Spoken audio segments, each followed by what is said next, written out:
이번 주 토라 부분, Zot HaBracha. 우리의 토라는 천상의 토라에서 복사된 것입니다. 토라는 세상보다 2000년 앞서 있습니다. 또 다른 전통에서는 토라가 세상 창조 이전 974세대 동안 숨겨져 있었다는 점에서 동일한 일반적인 사상을 기술하고 있습니다. 그리고 시나이 산에서 우리에게 주어진 토라에 기록된 모든 것은 원시 토라, 토라 그두마의 더 높은 곳에도 기록되었습니다. 그러나 아래의 말은 물리적인 문제와 관련된 것으로 이해하지만 위에는 물리적인 것이 전혀 없습니다. 오직 신비만이 존재했습니다. 우리가 이야기와 사건으로 이해하는 모든 사건과 함께 토라를 기록한 모세께서는 마치 한 책에서 다른 책으로 복사하는 것처럼 토라를 쓰셨습니다. 모세께 전달된 이전 책에서는 동일한 문제가 물질적인 성격과 관련이 없습니다. 그 수준에서는 영적인 지능만이 존재했기 때문입니다. 그리고 이름이 레우마인 그의 첩, 창세기 22장 24절에서는 단순히 물리적 성격의 에피소드와 관련이 있는 것처럼 보이지만 동일한 이야기의 내면성과 관한 의미, 즉 영적이고 비물질적이며 깊고 사람의 이해와 해독 능력을 훨씬 넘어서는 내적 의미를 담고 있습니다. 인용된 구절은 아브라함이 하란에 남아있는 그의 형의 가족에 관한 세부 사항을 받았을 때 이 아케다 이삭을 결박한 후 나타납니다. 아마도 설교자는 거짓된 겸손이 교만보다 더 나쁘다는 그녀의 이름에 대한 발샴토브의 해석을 가르치는 것이라고 언급했을 것입니다. 이 세상 이전의 토라에서 우리의 토라를 복사한 모세께서는 사물 자체의 내면성을 파악하셨습니다. 왜냐하면 그분께서 글을 쓸 당시에는 말씀 사이에 분리나 들여쓰기가 없는 더 높은 영역에 있었기 때문입니다. 이런 식으로 토라는 창조 이야기로 시작하지만 끝은 시작에 고정되어 모든 것이 더 높은 토라에 기초하여 창조주의 손에서 기록되었음을 전달합니다. 심카 토라에서는 토라의 결론 부분과 시작 부분을 모두 읽으며 토라의 맨 마지막 글자가 첫 글자와 결합하여 마음을 의미하는 단일 단어인 lev를 형성합니다. comment.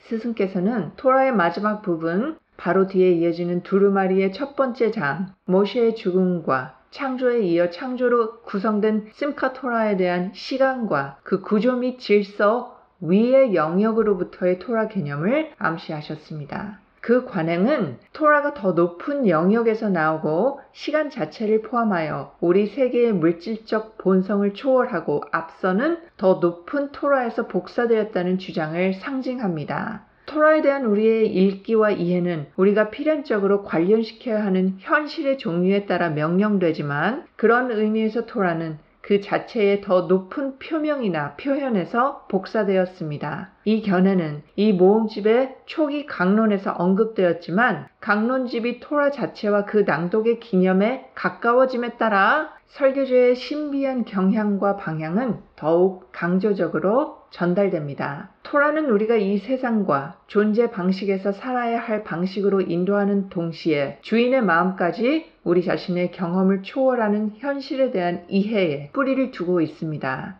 죽음을 초월한 연속, 모세의 통곡과 애도의 기간이 끝난 후 이제 눈의 아들 여호슈아는 모세가 그에게 안수하였으므로 지혜의 영이 충만하여졌습니다. 이스라엘 자손이 그의 말을 듣고 창조주께서 모세에게 명령하신 대로 행하였습니다. 신명기 34장 8절에서 9절 말씀입니다. 논리적으로 볼 때 여호슈아에 대한 언급이 마지막 말, 그 온 이스라엘의 목전에서라는 신명기 34장 12절 다음에 언급되면서 모세께 대한 논의가 중단된 이유는 무엇일까요? 모세가 살아있는 동안에 이스라엘 백성은 그분을 통해 창조주께 대한 두려움과 경외심을 경험할 수 있었습니다. 결과적으로 모세께서 떠나실 때 그들은 밤낮으로 울부짖으며 누가 우리 앞에 무너진 데에 서겠으며 누가 우리를 창조주로 섬기는 길로 인도할 것인가 라고 묻곤 했습니다. 누가 모세를 대신할 만큼 위대하겠습니까?